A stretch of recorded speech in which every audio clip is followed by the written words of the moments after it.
Hello and welcome to the West Asia Post. I am Ghadi Francis coming to you from Beirut, Lebanon for a new episode of WION's weekly show where we bring you reports, updates and news from the most volatile region in the world. This week we have a lot lined up for you. News from Houthis, Somalia and Yemen to Gaza, Palestine, the West Bank and Beirut, Lebanon, where we have an exclusive ground report. Let's go.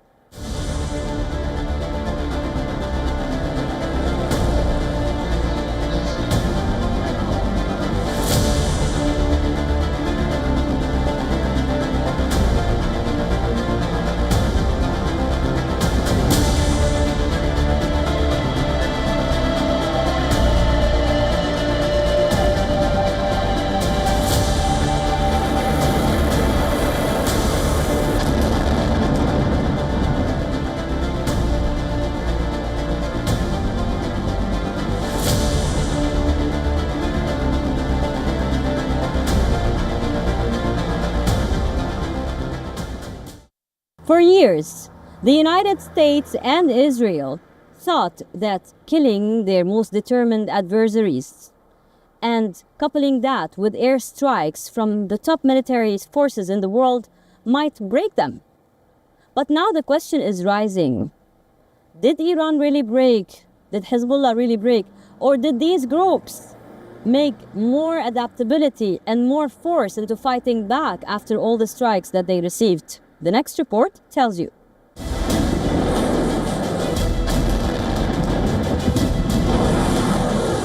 Wars are often built around a strategy. Take out the leaders and the organization begins to crumble. Then launch targeted attacks to destroy the command and control centers, completely eradicate the military bases, the weapon depots and other installations to cripple the enemy. That's what happened in West Asia.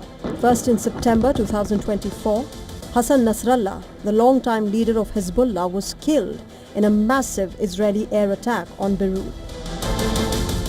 Then on the 28th of February 2026, Ayatollah Ali Khamenei was assassinated in a joint United States and Israeli airstrike on his compound in Tehran. Simultaneously, Israeli and American forces launched one of the biggest targeted bombardments of modern times. Sustained daily airstrikes target Iranian leadership, air defenses and military infrastructure. Iran's every military installation was targeted by pinpoint accuracy. For 40 days, bombs rained non-stop. Yet, recent events across West Asia are raising doubts about that theory.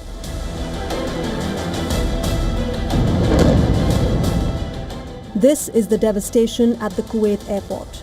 Iran is blamed for it. The IRGC rejects it, says that it struck American bases in retaliation instead. But beyond the claim and counterclaims, what's real is the Iranian response. After every attack by US, Iran strikes back hard.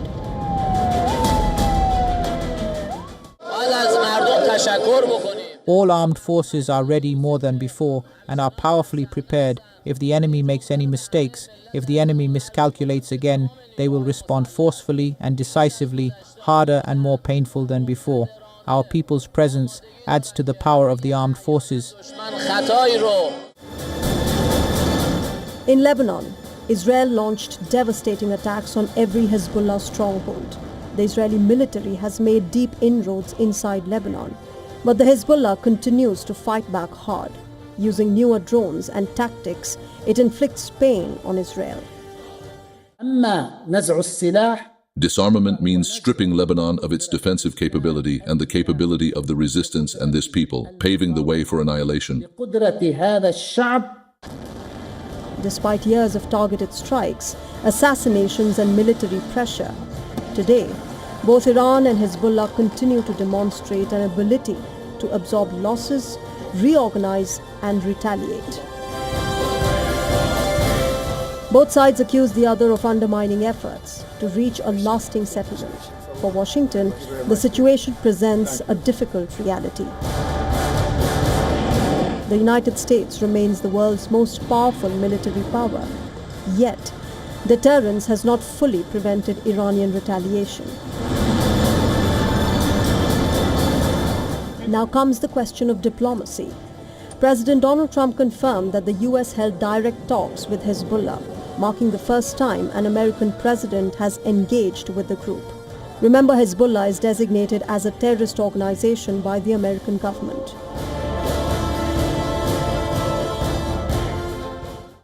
Is it possible to get to a deal with Iran, whether to go in and do that or to open up the Strait of Hormuz without seeing an Israeli cessation of their hostilities in Lebanon? I think it would. We're trying to separate it. I mean, you look, it's a very different kind of a thing.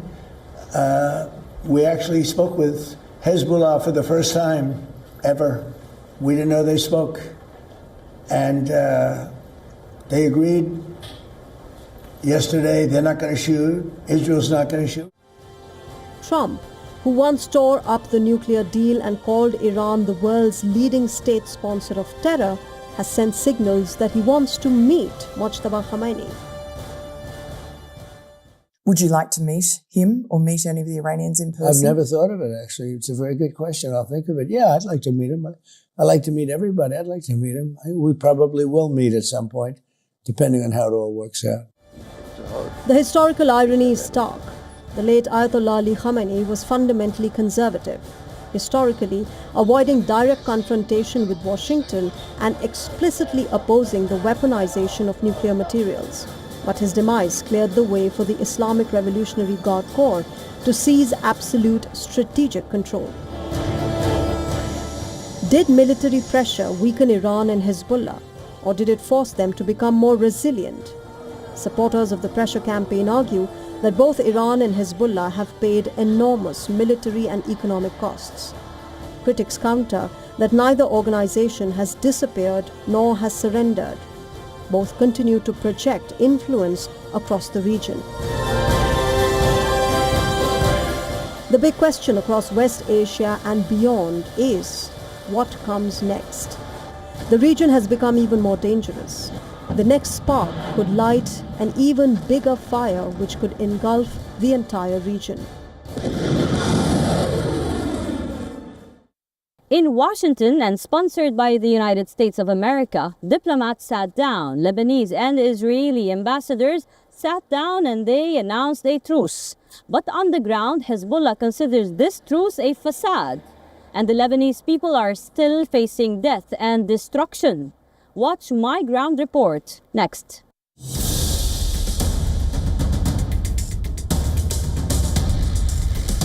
Entire Lebanese neighborhoods have been wiped off the map, towns reduced to rubble, and thousands of families forced to flee their homes.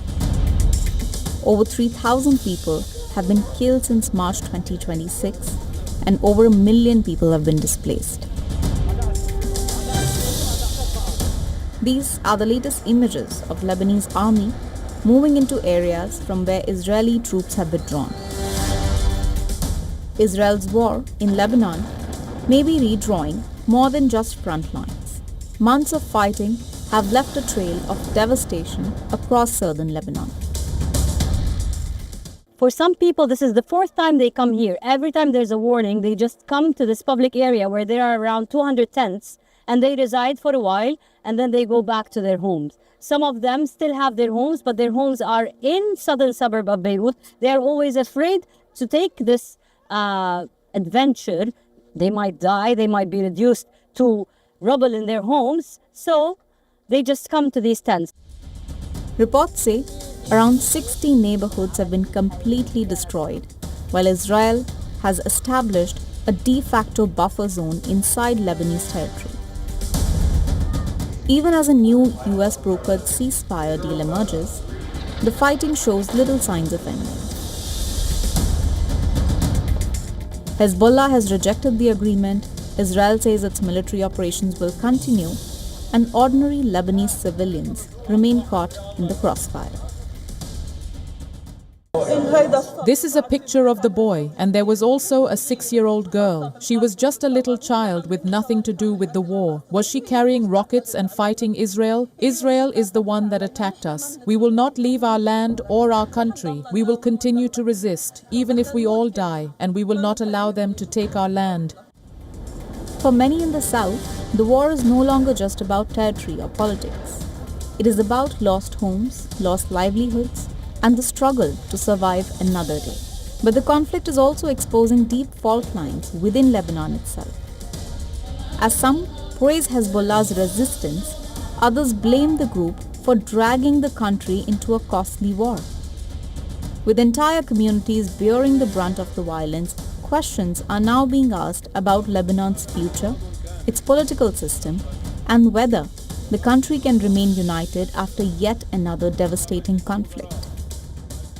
I could talk with people, but most of them didn't want to go on camera for many reasons. First of all, the dignity.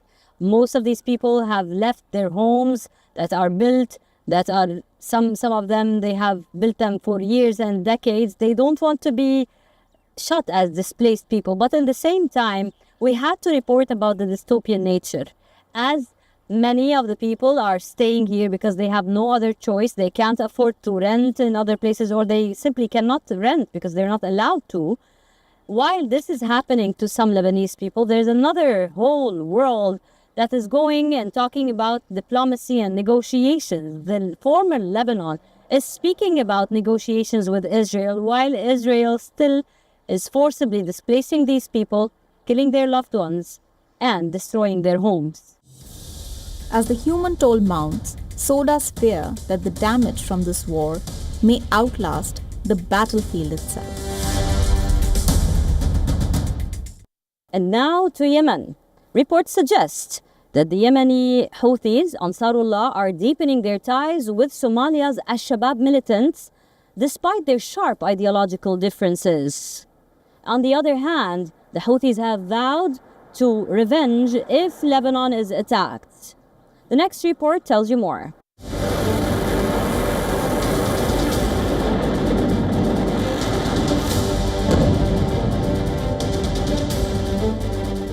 Yemen's Houthi movement has issued a fresh warning to Israel, threatening a major and comprehensive response if Israel continues its military escalation in Lebanon. Houthis say any Israeli violation in Lebanon would be met with retaliation and claim Israeli forces in southern Lebanon would remain vulnerable until their withdrawal. But the story does not end in Lebanon. Intelligence assessments from the United Nations and the United States suggest the Houthis may be expanding their influence far beyond Yemen through growing contacts with Somalia's Al-Shabaab, Al-Qaeda's most powerful affiliate. Despite deep sectarian differences with the Houthis rooted in Zaidi Shia Islam and Al-Shabaab following an extreme Sunni ideology, both groups appear to be finding common ground through shared strategic interests. UN reports indicate that arms smuggling networks operating across the Gulf of Aden may have facilitated contacts between the two sides. Houthi figures are believed to have traveled to Somalia, while criminal smuggling networks may have helped establish logistical links. According to the United Nations, Al-Shabaab operatives have reportedly received training in Yemen on drone operations and advanced explosive devices. There are also claims that Houthis have provided armed drones to Al-Shabaab and that Somali militants have sought access to guided missile technology. Security experts warn that a stronger Al-Shabaab presence in northern Somalia could threaten the Gulf of Aden, a waterway through which nearly one-third of global container traffic passes. With the Red Sea already destabilized by Houthi attacks on shipping and tensions involving Iran, Israel, and the United States, any deeper cooperation between the Houthis and Al-Shabaab could create a new security front spanning two continents. For the international community, the fear is clear. what began as separate conflicts in Yemen, Somalia and West Asia may be evolving into an interconnected crisis with consequences for global trade, regional security and maritime stability. Israel is accused of intensifying its hold and its illegal occupation in the occupied West Bank, Palestine. And the most recent, there's a new digital record that is making people really fear a de facto annexation. The next report tells you more.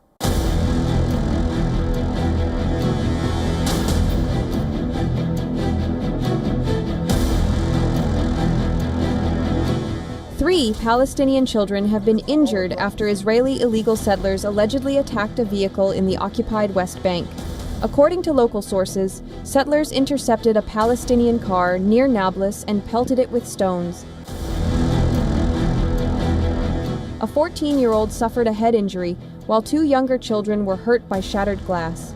The incident is the latest in a string of attacks reported across the occupied Palestinian territory. More than 30 settlers came down from the settlement outpost and entered this area. As you can see, they set it on fire and the Israeli army intervened immediately. We called the civil defense and tried to get them here while the fire was still small, but they prevented us. As a result, the fire spread rapidly, and what you see here is the outcome. In separate cases, settlers allegedly set fire to Palestinian agricultural land in the Ramallah and Nablus, damaging olive groves and farmland. Agricultural life here is chaotic because of the settlers. They stole the land and stole the sheep. It is chaotic. The situation used to be better than this. Now the situation has become bad overall. They tightened restrictions, forced people to leave, and relocated them. The settlers are seizing livestock and sheep from Palestinian farmers. Local residents say Israeli forces arrived at some of the sites, prevented firefighters from reaching the blazes, and provided protection to the settlers. Palestinian farmers have also reported extensive losses after settlers grazed camels and sheep on cultivated land near Ramallah.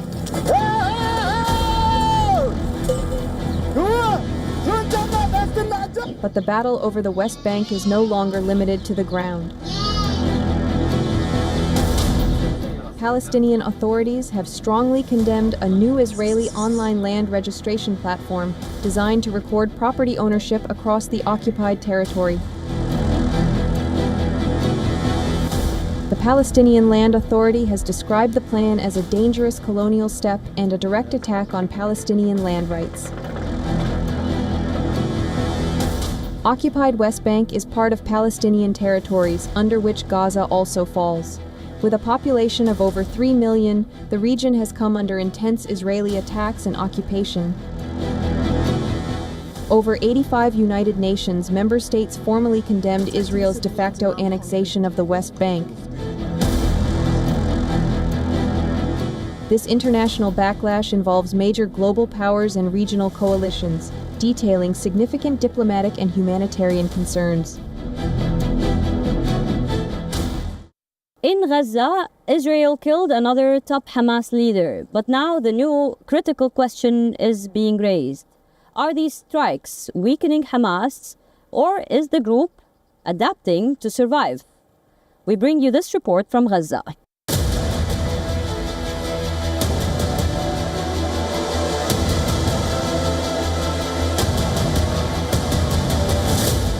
An Israeli airstrike right before Eid al-Adha in Gaza City killed Mohammad Odeh, the latest Hamas military chief to be targeted in Israel's campaign against the group's leadership. Israel described Odeh as a key figure in Hamas's military structure and said he played a key role in the planning of the October 7th attacks. But inside Gaza, the news appeared to generate little public reaction.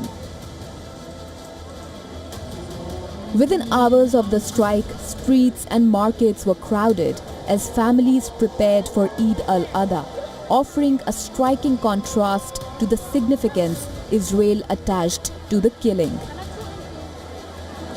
For many Gazans, years of war, displacement, and destruction have shifted their focus away from the fate of individual Hamas leaders.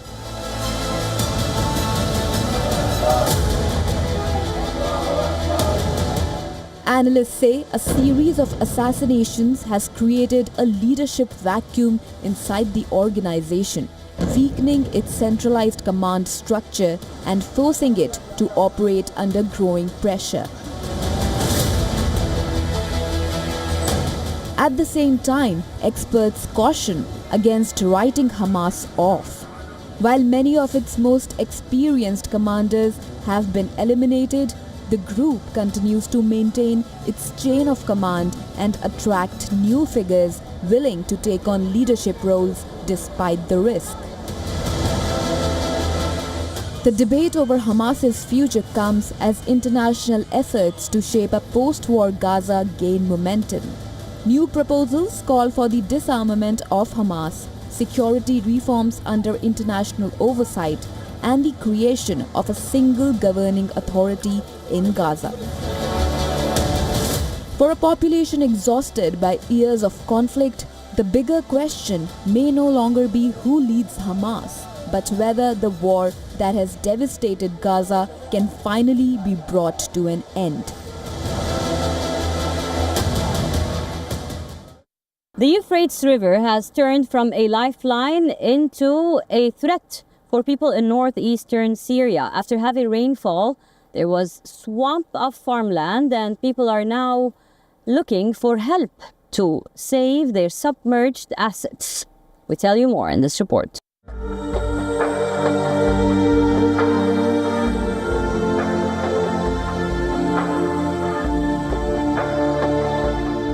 Eastern Syria is grappling with its worst flooding in decades as the Euphrates River bursts beyond its banks.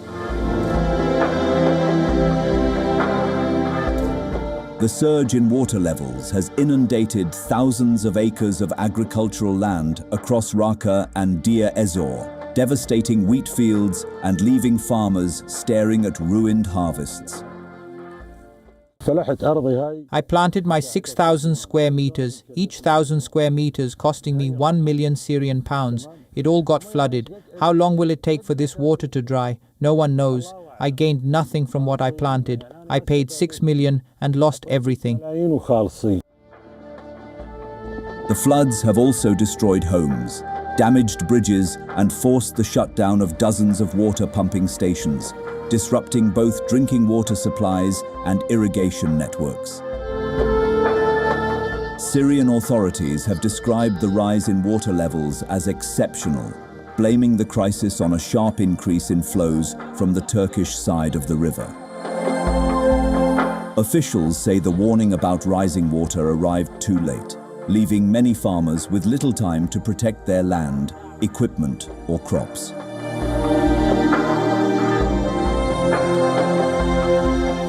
For agricultural communities already struggling with economic hardship, the floods have delivered a crushing blow. I am from Palmyra and have been living in the camp for 8 years. I cannot return home because of landmines there. Now my tent has been flooded. The entire camp has been submerged. The floodwaters broke into the camp at night and we barely managed to get our family out. We did not know how to respond in the dark. Many farmers had borrowed money for the growing season and were counting on their harvests to repay debts and support their families. Now, with fields still underwater and crops rendered useless, many face an uncertain future and fear their losses could last far beyond this season. While water levels have begun to fall slowly, large areas remain flooded, and authorities continue to monitor the situation, reinforce flood defenses, and prepare for further emergencies. For the farmers of eastern Syria, the hope of a successful harvest has been replaced by the challenge of rebuilding their lives from the ground up.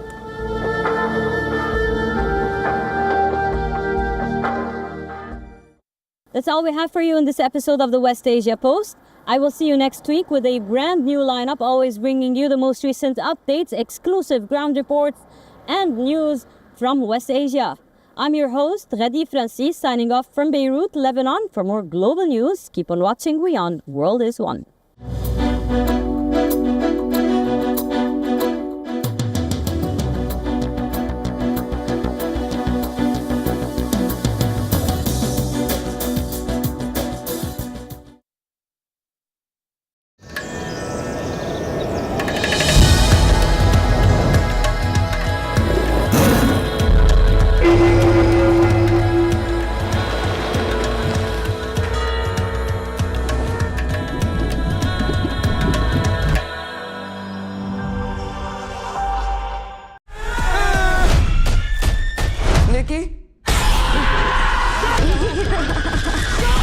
As Obsession and Backroom script box office history, we decode if Hollywood is undergoing